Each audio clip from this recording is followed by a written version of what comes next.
Pinsir has always been a pretty bad Pokemon in 1v1. The pure bug typing was pretty solid early on, and it had solid stats, but unfortunately it didn't get good bug stab moves to make use of its good traits, and once it got X-Scissor in Gen 4, Pinsir had already been power crept out of a chance. Eventually though, in Pokemon X and Y, Pinsir got a Mega Evolution, and a pretty good one at that.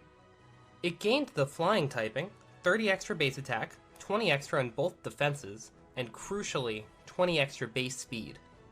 While in Generation 6 1v1, it isn't considered super great due to the generational speed mechanics, in Gen 7 it is no longer forced to run Protect to get the bonus base speed from Mega Evolving, and is now able to outspeed and nuke many Pokemon like both Mega Charizards, Tapu Lele, and Porygon Z before they can do anything. It is able to hit them hard due to its new ability Aerial Aid, which turns normal type moves into flying type moves and gives them a small boost in damage. While the extra flying typing Pinsir gets from Mega Evolving doesn't give it anything noteworthy defensively, giving it a quad weakness to rock type moves and an electric and ice weakness in exchange for a bug type resistance, which is pretty much worthless, having access to an incredibly strong flying type boosted stab move like Giga Impact, Return, and Quick Attack allows Mega Pinsir to hit incredibly hard. However, there's a third often forgotten Pokemon game featuring Mega Evolutions. Let's Go Pikachu and Let's Go Eevee. I recently decided to explore Let's Go 1v1, and there are a lot of noteworthy mechanics differences between it and normal Pokemon games. It features a drastically cut Pokedex, featuring only the original 151, Mega Forms and Alolan forms for those Pokemon, and Meltan and Melmetal. There are also no EVs, no held items, you can still Mega Evolve, and crucially, there are no abilities. A lot of Pokemon are really hit hard by the lack of abilities. Mega Kangaskhan goes from an extremely broken Pokemon, able to 2-hit KO most things with just Seismic Toss, to a mid-tier normal type. Without Multiscale, Dragonite struggles to be much more than a lower tier threat due to its low speed and quad ice weakness. And Mega Pinsir, a Pokemon defined by the added flying typing, loses access to any flying type moves.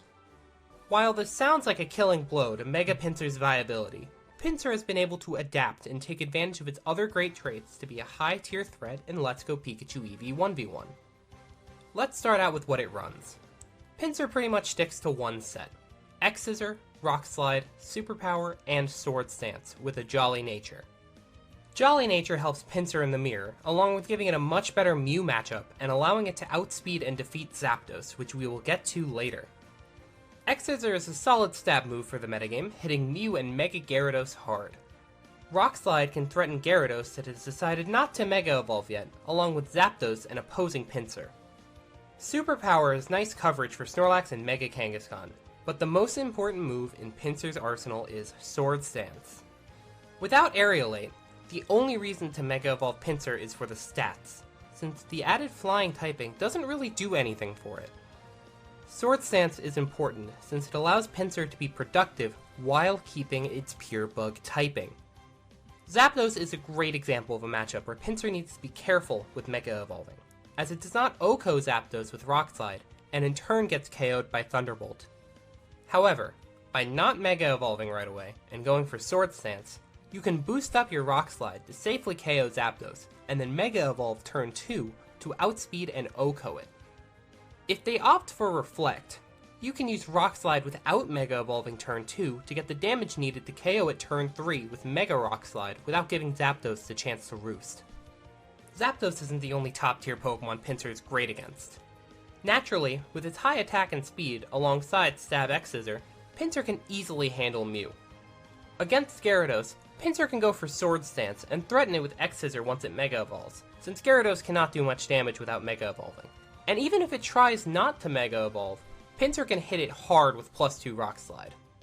Snorlax also hates Pinsir's ability to KO it with +2 Superpower. However, Pinsir definitely struggles a bit against the mid-tiers. Mega Aerodactyl and Mega Pidgeot outspeed and threaten it with super effective Rock Slides and Air Slashes respectively. Mega Blastoise tanks its hits and hits it hard in return with its Water Stabs. And without good flying type stab moves, Pinsir cannot effectively threaten Machamp or Venusaur, and gets 2-KO'd by Rock Slide and Sludge Bomb respectively.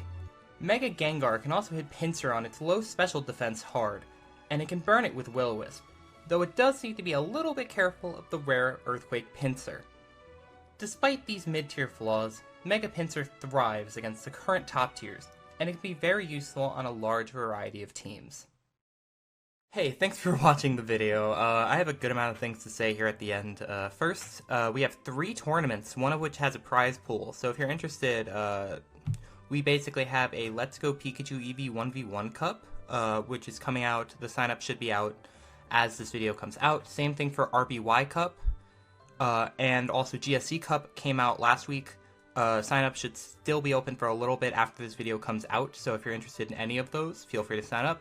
Let's Go Pikachu Eevee Cup is a $60 prize pool, so if you maybe want to win some money, if you want to play some fun tiers, go for these sign-ups. They'll be in the description. Also, I've been streaming recently.